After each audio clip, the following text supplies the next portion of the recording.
On this week's Haven't Seen It, Tim and Tom watch a remake of a sequel of a remake from the 1980s. Will Tim make it to Beggar's Canyon in time to stop old man Renell from blowing up the mine? Will Tommy get to the hospital in time for his C-section? Find out on this week's Haven't Seen It, coming up right after this. Evil Dead, coming up next.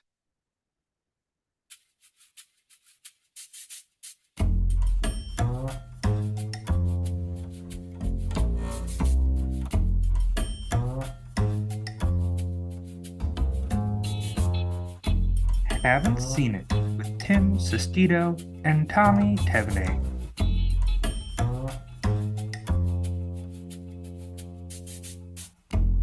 Hello, everybody. Welcome on in. Thank you all so much for listening today. This is a podcast where one of us is watching a movie for the very first time, and today that is myself, Tommy, being the fan of the Evil Dead saga he is. Get it in because what Evil Dead Rises is coming out. Yeah, Evil Dead Rise came out over the weekend. Actually made pretty good dent in the box office, 23.5 million. And this is the first Evil Dead movie we've seen since this remake that came out 10 years ago this month. So I was like, Timmy, we gotta watch it. You're probably gonna hate it, but we're gonna watch it, and we'll find out if Timmy hated it. It sounded like he might have, but we'll see. Yeah, we'll see. I mean, we got to figure out what's going on across in Beggar's Canyon, and if you're going to get to the hospital in time, man, like there's a lot we got to cover instead of the movie. Just get all the filler out of the way what you can. I mean, if all that filler takes 40 minutes and we just don't talk about the episode, I mean, the movie, I really wouldn't. It would be terrible. It would be really horrible if that happened. But this is a real poison pill choice for me because I knew the team was going to hate it immediately. Where I was like, I just want to fucking watch this movie. I rewatched all the Evil Dead movies this whole weekend. So you rewatched a lot of really good movies before this one? Yeah. Well, so I rewatched all three of the original Sam Raimi ones, and then tonight I didn't have time to watch the fourth one yesterday, so I said, "Fuck it, I'm gonna save this one for tomorrow." And I don't know, personally, I like this movie. I think it's crazy bonzo, fucking balls to wall horror, but seems like we might have a little different opinion right here. So. Yeah, I think we might have different opinions, Tommy. That's a good assessment there. But did you do anything fun, exciting, watch anything this weekend that we could ramp about So other than all the Evil Dead movies, which we'll discuss that larger in the conversation about the remake, I decided to see Renfield. I'm still on a Nick Cage kick, and God, Renfield was disappointing. Nick Cage was good. He was great as Dracula. Gave a great performance, but it felt like that movie just didn't have as much Nick Cage as it needed. And whenever he wasn't on screen, the movie was just dragging. The Aquafina thing didn't really work for me. Nicholas Hoult was fine, but it was just like the comedy mostly was kind of lame, and there's just like one of those movies where you're just waiting over and over again. It's like, okay, like I came here to see Nicolas Cage's Dracula. Give me more Nicolas Cage's Dracula. Yeah, that sounds better than Evil Dead. But I watched I was in Washington, D.C. this weekend, and I got to go to a very, very special location in that swamp pit of a city. I got to go over to Georgetown, and I got to see a set of spooky stairs. Tommy, do you know what I'm referring to? Yeah, you saw the Exorcist stairs, right? I saw the Exorcist stairs. I tried to FaceTime because I know Tommy loves horror movies, so I'm like, what if I FaceTime Tommy so that way he can live through me? And then he's just like, he denies my FaceTime request twice. And he's like, dude, I'm at Buffalo Wild Wings right now. What could you possibly want? I was in the middle of driving when you FaceTime me too. So I was just immediately like, okay, like fucking, I was trying to find parking, and then all of a sudden my phone goes off. I'm like, Christ, what the fuck is this right now? I'm sorry. I wanted to show you a cool thing of a movie we covered, Tommy, The Exorcist. Yeah, I saw the pictures. That was fine, but yeah, how was it? How was it in person? It's actually very spooky. Although there were a couple of runners that were using the stairs on their path, which was interesting. But like we were there, and it was like right before it was about to start pouring rain, so it was like really windy and stuff. So it was spooky. They were cool. They were really cool to like see in person. Like I can't imagine what the scouting director when they must have just been like, "Oh baby, we hit the jackpot." Oh, we got some stairs. We got some stairs. That's right. And then another movie I watched this weekend, I showed someone for the very first time Jurassic Park. Someone has never seen Jurassic Park before. So yeah, and oh my You god. should have got him on the podcast. We could have covered Jurassic Park right here. Guess we could next week. I mean, yeah, emergency Jurassic Park episode, but yeah, emergency Jurassic Park. Like, what was your first reaction? My first react like, because I was flying back from DC, and then I was like, I really want to listen to the Jurassic Park theme song, and like it's like the music from that movie, the score is so fantastic.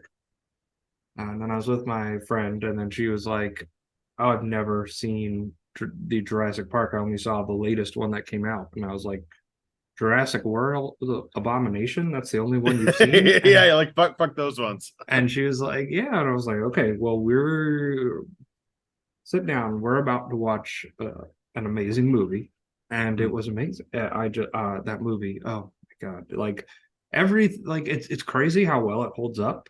It's crazy that it has a story. It's crazy like the little ways that they show the character. Like I always think of in the beginning when Hammond takes the helicopter to the Badlands where they're digging up the fossils, and they're very protective of, like, they're very aware of the nature, and Hammond comes in with the helicopter and sprays the dirt everywhere, and it just shows the complete his character's lack of like understanding and respect of nature, and that ends up becoming the whole theme and point of the movie. Is like, you have this power but you don't respect it, and you don't understand what you're wielding. You didn't think about the true side effects of this. And it was funny because I was in DC. We went to the Museum of the Smithsonian Natural History Museum, and they're thinking about doing this with woolly mammoths. They're talking about bringing woolly mammoths back. Like they can do it now. Full on Jurassic Park, like what, like from a fly embryo or something? So I don't know the full technological details, but we were talking about it. And I mean, it wouldn't be for like an exhibit. They would introduce it into a habitat. But it's one of those things where you're taking a creature that does not know what it's like to live in this kind of climate and habitat, because they would have evolved over times too, even in slight different ways. It's pretty much just like putting a fucking just like immediate like fucking fire to a fucking haystack or something like that right there, where it's just like you're not gonna this animal's gonna freak the fuck out the second it's in it would be cool. I mean, I'm curious if it would still be able to adapt and survive, right? What is it they say in Jurassic Park? That just because you can doesn't mean you should. Yeah, that's the whole point of Dr. Malcolm. Did we learn nothing from our movies instead of like the scientists being like, no, that seems like a cool concept. Fuck all that social science shit they're talking about in this movie. Well, I mean, they didn't learn dinosaurs. They didn't learn anything from the Jurassic Park series. Didn't learn anything from its sequels because they were just like, let's keep doing this again, and then they're all bad, and that's sad. It would be cool if the Jurassic Park movies, all the other ones, were good, but they're not. So speaking of movies that aren't that good, that's one of our opinions. Evil Dead 2013.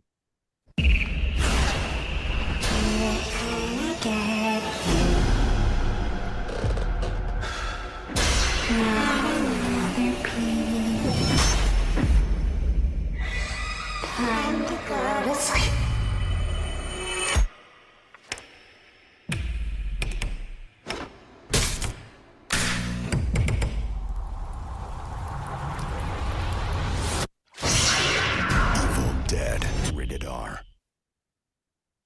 So Tommy, where should we begin here?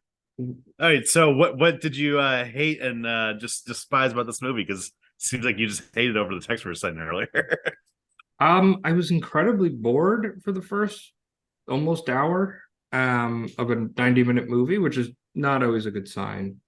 I'm not the biggest like gore lover, and when it's like, I like the original Evil Dead because it has that campy style to it.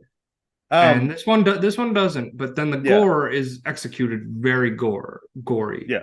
It just grossed you out. it was just like, it just felt tonally disconnected. It was like, well, it's an Evil Dead movie, so the gore has to be there. But then the story was like very well, there wasn't really a story, but the like whatever they attempted to do with a story, like AKA the reason to put them Cabin. in the cabin was what the girl Mia, her mom died and she was a heroin addict, and like her friends and her brother all take her to the cabin in the woods Mm. to put her there. Yeah, And I then mean, that was like the first 10 minutes of the movie, and then it's never really talked about again. And then it was just like this slow, painful drawing out until everybody got possessed. And then when they finally got possessed, it was kind of entertaining, but it was just I was so done with the movie. yeah, it just lost you in the first like 30 It minutes was right so there. Yeah. well, the Well, biggest problem was the characters. Like that's the fundamental flaw of this movie. They are all wallpaper. They are all completely forgettable. I think Jane Levy as the main character was pretty good, but I do agree with you. The majority of the characters are either underwritten or There is like no not really characters, but there. they're all underwritten and they all don't have any personality. You could have Yeah, I mean put this is a movie one. that's the point. You could have Russian roulette any of these characters into one spot, and it wouldn't have made a difference. Like they were just. It was like I think it was by design to try to like differentiate from the original Evil Deads and from like schlocky horror of this type of thing. But Mhm. there was a big Well, tonal disconnect for me. Like the makeup was good. yeah, yeah, good effects right there. The production was good. I So mean one I thing to can touch tip my upon, cap. but yeah, one thing to touch upon about like one thing I had to do to like tip the hat to this filmmakers is that they used almost no CGI whatsoever. Fede Alvarez had a background in CGI, but he confirmed it in the like he didn't use any whatsoever except for minor touch ups here and there. It's really good because like we've seen remakes in the past like few years that like just got destroyed. Like they did a remake of The Thing and that one failed because the effects were just all CGI. When The Thing, the '80s Carpenter movie, is like the best practical effects movie of all time. So at least in that sense, they kept with the spirit in there. And what I personally like about this movie is that, like, while you're right, the tonal difference is very different from the Evil Dead movie. It makes it feel different. I think the worst remakes, especially in the horror landscape, are the ones that just feel the need to repeat the original movie beat by beat. Like the Nightmare on Elm Street remake of Jackie Earle Haley is trash because instead of doing anything original of Freddy Krueger, they just decided to do like, hey, remember that scene where like his claw comes out of the bathtub? Well, we're going to do that exact same scene shot for shot and give you nothing new. It's just pretty much regurgitating content. Whereas this, I mean, you might have not liking the tone shift, but you have to admit at least it's a different angle. It's not exactly the same exact movie you've seen from the '80s Evil Dead movies. Yeah, and like again, it just makes me feel like they got a director who like kind of had a vision, but like they didn't. They got a guy couldn't who doesn't understand humans and doesn't write any characters into the movie. Yeah, And they then had Diablo Cody. when the setup of your movie is just like characters hanging around in a cabin, like typically you want them to have like any kind of distinguishing characteristics. Like the blonde girl in this movie does nothing the Yes, entire movie until she becomes a except for when zombie. she cuts it. She's just Yeah, there to become a zombie, and that's like yeah. I think just a fundamental flaw. Like you can think of all like the boner, like the we're going to a cabin in the woods, we're gonna get fucked up. Like I got my bush lights, and I'm here to sleep with all the guys this weekend. Mhm. But like at least like they have characteristics to them, like the different characters. Where this movie Well, is just like I was mostly bored by the movie. mhm. I mean, I don't know. I think this time the stuff about like the sister brother relationship between Mia and I forget what the other guy's character's name is right now. David. David. I mean, that was kind of good right there. It gave it a little bit more drama. Whereas the original Evil Dead movie, like the one from the '80s, don't get me wrong, it's a classic. I love Yeah, it, and I love it it would more have than been this movie. it would have been But cool if like it wasn't mentioned at the beginning and then put like this hammy heart ending at the movie, which speaking of, I have it right here.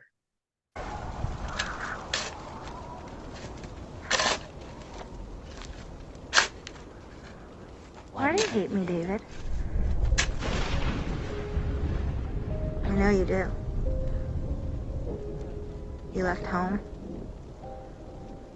You left me all alone with our sick mother.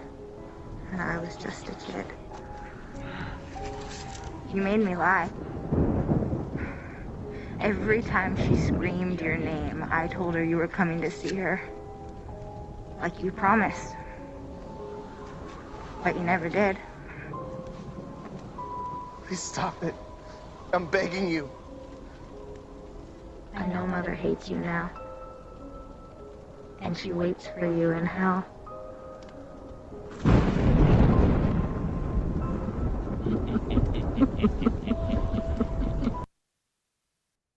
So this was at like the 1 hour, 10 minute mark of the movie when this right near the end of it. Where is this they right just near you checking your watch? I was checking my watch every 10 minutes. Oh my God. Always a sign of a very good movie.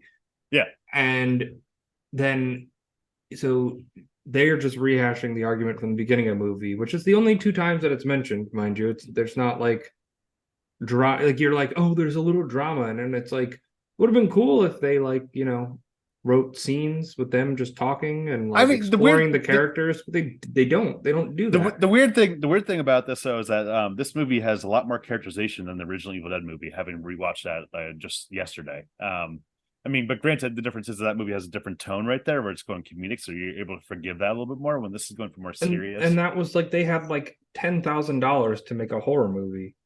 This was like a fully fledged Hollywood movie with Bruce Campbell and Sam Raimi producing it. Like they absolutely could have done something different with it. I think the reason why I like this movie is more the visceral experience once the action kicks in. I mean, like I think that there's the horror scenes are trickled out in the beginning really get to me. I mean, like even just the minor character stuff of just Mia being like in the woods scene like a random person or something like that. I do think I like the characterization of Mia just being a heroin addict. So, when the typical horror thing happens of, nobody trusting the main character, it's coming off of, the character interactions of character being like, oh, she's just the fucking junkie going through a relapse. And she looks like the worst junkie in the world when she's telling her brother, please, there's something out in the woods. It's like, okay, whatever you say, you fucking heroin junkie addict. So it's just, it gives a little bit character backstory, a little bit character motivation. So it's a little bit better than, the typical cliches. But they do, utilize some typical horror cliches right here. Like, that one scene where the character is in the bathroom with the mirror, and then she closes the bathroom mirror, and the monster's right there. Her as a demon. It's like, okay, do we really need that scene? Yeah, I wasn't really scared. I was more like grossed out by like the abject, like, and again, it's probably just the tonal mismatch where I think for me, as someone who doesn't sit at home and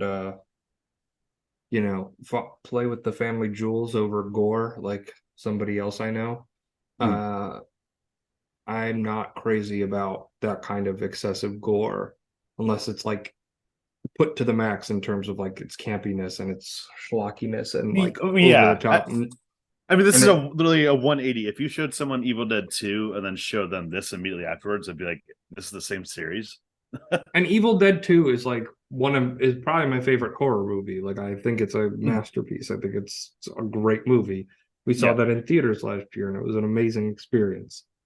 And it's because it's so creative and like inventive and goofy, and it's just not what you necessarily expect from a horror movie, and kind of created that subgenre of like the campy horror movie. Not that other horror movies don't have campy elements to it, but like with a more comedic tone. It's the pinnacle of horror comedy right there, the first Evil Dead 2, I'd say.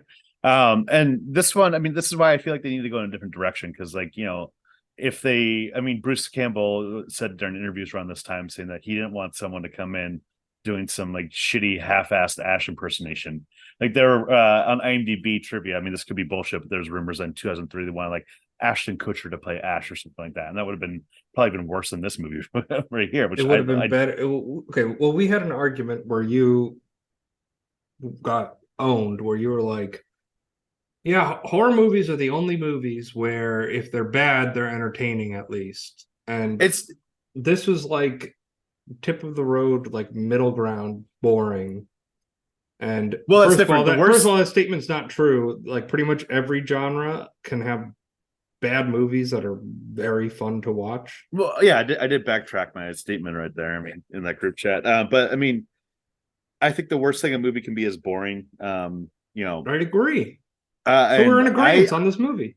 No, I'm in agreement with that, but I don't think that this movie is boring. I think this movie captivated me throughout. And I think it's just like everything about the suspense. I think the camera work in this movie really stood out to me in ways with the scares where like in the scene of Olivia, the character who cuts her face off, they don't immediately show the gore effect. They take their time a little bit to build the suspense of like the character open up the door, and then it focuses right on Lou Taylor Pucci's face the whole entire time instead of just immediately showing the gore effect. So your mind's racing and thinking like, "Oh my god, what the fuck is happening? What the fuck is this?" And then the gore effect kind of lives up to what your brain's been building up in that moment of suspense and terror. Whereas you could have just been a schlock, you just show to it right there, and it's like, okay. I mean, on a technical level, the movie looks really good. Like the shots are good, like the makeup is good, like the cinematography is good. That's not my qualms with the movie. I was just bored by it for most of it. And by the time it was trying to come around, it was in the way that does not work for me in just abject gore horror. I mean, I think the biggest difference between the tones of the two movies, I mean, if we want to compare strictly Evil Dead 2 to the remake, is Evil Dead 2 has a famous scene of Ash cutting off his own hand, and it's a very comedic moment where like it's Three Stooges style slapstick comedy and everything like that, and like the hand's fucking around him, poking him in the eye, and like, oh god, little goofy. And then this movie has a character, same thing happened where her hand gets possessed, and it's a moment of abject terror where she's screaming in pain, like freaking convulsing, and then she the blonde girl that had nothing to do until that was what she was in for the movie. Yeah, I mean, sometimes in horror movies you gotta have cannon fodder, I guess. You can say that about the original Evil Deads too, but you know, when she cuts off her arm, it's not played for laughs. It's played straight up. It's played like very gruesome. It's just like one of those things where it's almost like in Saw when they cut off the fucking foot. That's kind of played the same tone right there. It's just like, oh my god, this is fucking horrible. And for me, it kind of fucks with me when I see that shit. I mean, and that's what keeps me captivated throughout this movie. And I guess that just you're just like, oh, this is trash. What am I watching? Yeah, I was like, this is trash. Why do I let Tommy pick him? We could have watched Whiplash this week. Yeah.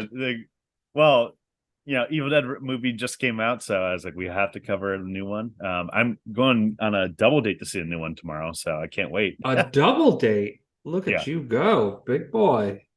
So there's appetite out there, Mr. And Big so, Shot. are you gonna be seeing Evil Dead Rise? I'm assuming no. That would be a safe assumption. Yeah, because from what I've been hearing, Evil Dead Rise is the same tone as this movie right here. So I will pass. I count that as a Timmy pass right there. So I'll talk about it in the pod next week. I'm so excited to let you talk about it for like roughly 5 seconds and not engage. 5 seconds, and then just hit like, and then I'll do something along this line. Get off my plane. I still have the Air Force One fucking clip. Right yeah, I got them all, man. I have them all. I have all the sound drops that we've ever had. I have. If you have type 2 diabetes like I had. I also have this. I also have our favorite one we ever had. I'd buy that for $1. Easily our all-time favorite sound I need to bring that back into my lexicon right there. So I'd buy that for $1. I wouldn't buy this movie on Blu-ray for $1, though. I wouldn't do that. I do have it on Blu-ray. I know you do. $10. I spent $4. And I might Venmo request you for this movie specifically. This is the first time I haven't seen it. We're just like, fuck this movie. Literally, I had a long like day at work, and then I turned this movie on, and the first 5 minutes which has nothing to do with the plot of the movie, and it's just some girl, and then her dad kills her, and she turns into a demon. And I just texted Tommy a meme of a very sad Kendall Roy from Succession, just like, man, fuck off. Hard fuck off on that one right there. Yeah, no, I can't imagine this movie. I mean, this movie, I do like this movie, but I wouldn't call this a nice, relaxing movie to put on after a stressful day at work type movie. So, I mean, that probably didn't add to your fucking like of this movie. No, it took away from it pretty dramatically. You were probably immediately already going in like, oh, I can't believe I have to fucking watch this movie, because I try to go in and be like, okay, like let's give this movie a fair shot. And I put it on, And then the first 5 minutes was that of just like pointless, like gore. There was like, well, the movie's 125, so you're gonna go back out and you're gonna shoot 5 minutes of an opening that has something to do with it, loosely related to the spirits or whatever. And that was the beginning of the movie. Well, and it's connected to the rest of the movie. That's the cabin that they're in, and they show flashbacks. Okay, yeah. So okay, cool. clearly, yeah. Also, can we talk about how dumb the dude with the glasses was? Like, they find the Book of the Dead with like the barbed wire on it, and they're like, "Hey, don't read that, man." And then he's like, "Oh, fuck you," and then he like opens all right, it so up. this is and one then the thing first page it says, "Do not read any more of this," and he's like, "I'm gonna sketch the side of this." Well, I do think that on surface level that's what it feels like, but this on this rewatch I noticed at this time that right before he opened up the book there was like some whispers in the area right there. So I mean, this is my in lore maybe universe explanation, maybe I'm just defining a movie in a certain way, but I think it was really the book was compelling him to fucking open up and read the pages itself. But regardless, that character is probably the lone comedic part of this movie, is how he just wouldn't die. You can call it comedy if you want. In some kind of dark humor way, where it's just it's a loose definition, Tom. Comedy. Well, it's very subjective. It's very subjective. I'm glad you found something funny in this. I'm glad it didn't make you hate movies by the end of the movie. No. I mean, I just thought it was crazy how like character goes from getting stabbed in syringes to like nailed with nail guns to then stabbed again, and at the end he's still like, yeah, I'm still where I'm just walking around, kind of like the fucking was the Black Knight in Monty Python. The what? The Black Knight in Monty Python. Oh yeah. Oh, what is this? Just a flesh wound? Yeah. Stop bringing in better movies, Tommy. You know, you're just you're just like, I'm not even gonna fucking give you the reference to other movies. I'm not even gonna give you the satisfaction of being like, so hey, they actually were using Monty Python as an influence on this character. It's like, I'm not saying they are. I'm saying it reminded me of the situation. So, but I mean, overall, I mean, I don't know. This movie, once it gets going, it just gets to me. It gets underneath my skin in a certain way, and I just find it really captivating. I mean, I do think the characters in the beginning are a little bland, a little, especially, and yeah, especially some of the other characters other than the brother and sister are underwritten. But I don't think that this is. Yeah, I don't think this is the point of the movie. I mean, I think this is a lot better than other generic Cabin in the Woods movies that have come out. I mean, of the Evil Dead movies, this is probably my least favorite, but I still think this is a good, solid movie. So I mean, your least favorite of the I just think that there's like certain things that make this better than your average run of the mill horror remake, which is that first of all, like Raimi, Rob Taupert, and Bruce Campbell are all involved with this, heavily involved in the production, and they pretty much just talked about everything. They made sure the cast was on the right page. What's crazy about this movie when I think about this when I'm watching this is how grueling the shoot just constantly seems. On the DVD special features for this, which I had the time to watch, they were talking about how grueling the shoot was. Bruce Campbell sent an email out to the whole cast saying that like it was this, he said at the start of production, the cast and crew saying movies are easy to make or hard to watch. So I mean, the cast constantly talked about like how fucking just mentally like and physically exhausted they were after the end of the shoot. Like Jane Levy said that Fede Alvarez, the director, told her during the last scene, like you've done up to, right before they're going to shoot it, being like, make sure you get a lot of sleep beforehand before we shoot any of these scenes, just so you're ready, just so you're getting in there. So just you can imagine, just like Tim, can you imagine going to work and just like okay, so today someone's gonna puke blood all over you, fake blood. We're just gonna cover and drown you in it. How's that feel? I bet it feels fantastic. I bet movies that are easy to make are hard to watch, but a movie that's hard to watch can also be hard to watch too. Hard to make. You're like, fuck you. You're like, fuck you, Bruce Campbell. Yeah. They brought them back. I doubt that they wanted to do a remake, but I'm sure they got a Brinks truck backed up to their front doors and said, we're remaking the Evil Dead with or without you. The two of them were really just like trying to get it going for a while and for many years, and it didn't really Rob Tupper and Raimi are more about it because like money bag, you can get it there. Bruce at first was like, no, I don't want someone to play Ash, I want that character's mine. And then once they said like, okay, we're Fede Alvarez is coming in, here's this pitch, it's not going to involve Ash whatsoever, Bruce Campbell was like, okay, cool, let's go. And now they're at a point where like they Evil Dead Rise just came out and made a bunch of money, And they're Bruce Campbell said they're probably just going to churn out sequels like every 2 or 3 years or something, and just have a guidebook of like, here's what you do for Evil Dead movie and stuff like. Get your money, Bruce Campbell. Yeah, I mean, listen, he's like, one, Bruce Campbell should have been a bigger star than he was. I just don't understand it. As someone as charismatic as Bruce Campbell like, is an actor, it's just like he didn't make enough money in his time. So now he's like the one thing that's profitable that he's made. He's cashing in, and I tip my cap to that. That doesn't mean I'm going to watch them. I'll be there day one all the time.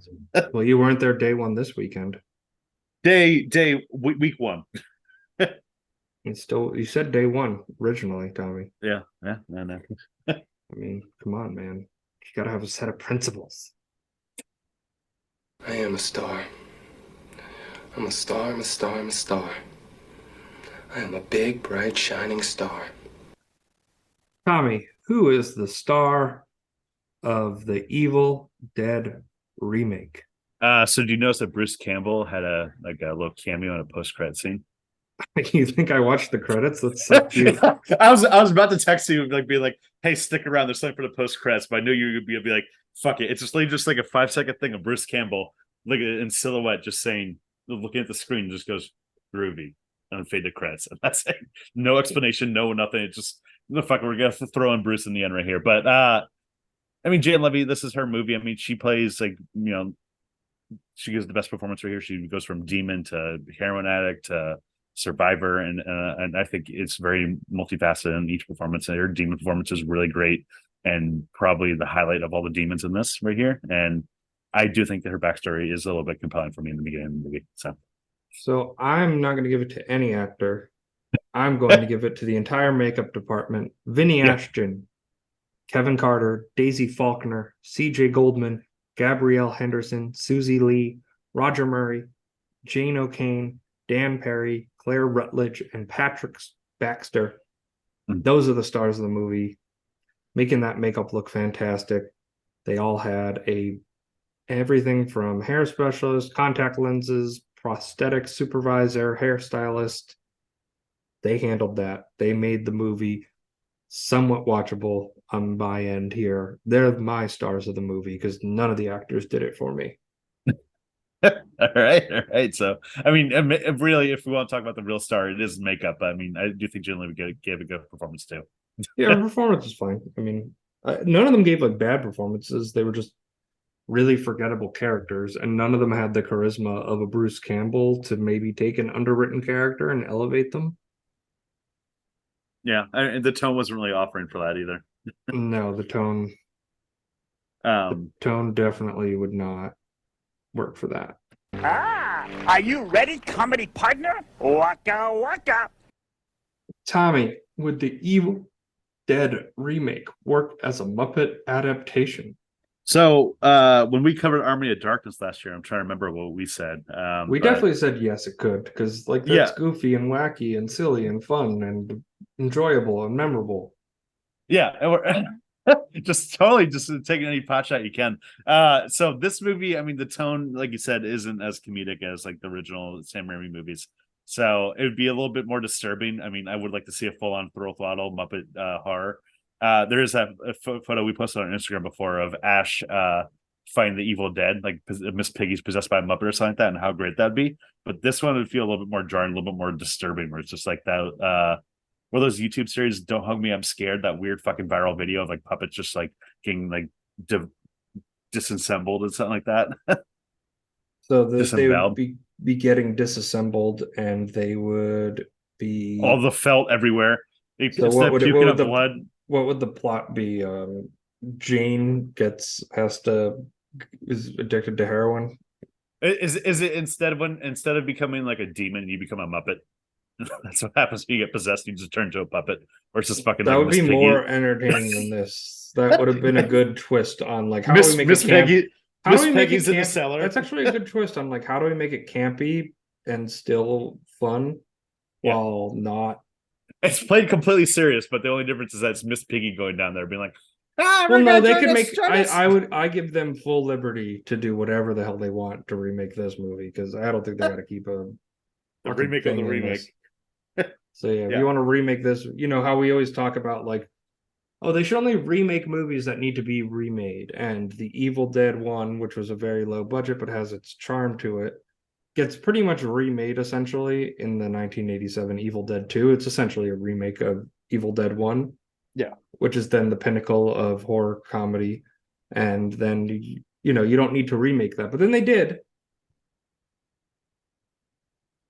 I think that you know, at the end of the day with this movie, I think that they had the courage to do something different with it. I mean, they didn't just feel a need to just retread. I mean, sure, it's a cabin in the woods, it's the same premise, but I mean that's the best examples of remakes I could say is that they don't just retread the original movie, and you could say that about this movie.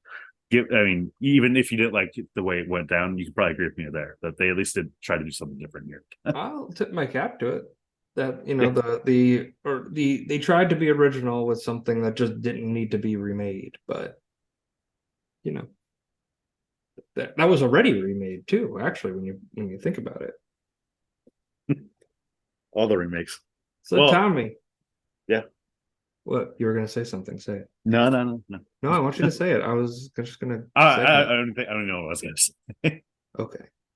Review time, Tommy. Give me your score out of 5. So I think this is a really fun midnight movie. I've had friends over before to watch it like around midnight when a few drinks are in. I think the special effects here are really great. The characters, I mean, they give me enough character motivation that satisfies me, and I find the characters interesting, especially Jane Levy. You know, it's not as great as the Raimi ones, but I mean, like I said, they did something different with it. They gave a different serious tone, a more fucked up tone. This movie does get under my skin. I think it's really fucking scary at some points, especially the gore effects. I'm gonna go 4 out of 5. This is a fun rewatch for me, and yeah. So The Godfather 2 and the Evil Dead remake are on the same scale for you? Yeah. I just want that on. Can you put that on the record, please? Can you? Yeah. I'll put that on my taste levels. So, Evil Dead remake, 4 out of 5. Godfather 2, 4 out of 5, right there. Yeah. At me, fight at me.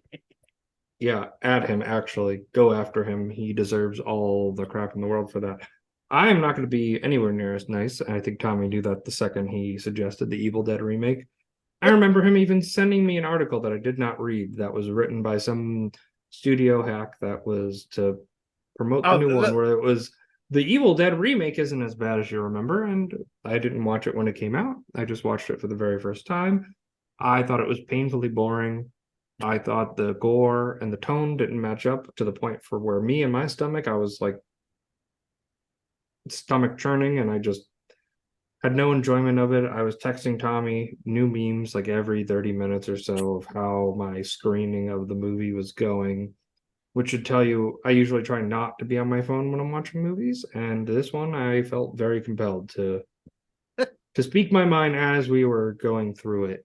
I'm going to give this a 1.5 out of 5. I never want to see this movie again. I don't even want to talk about this movie again.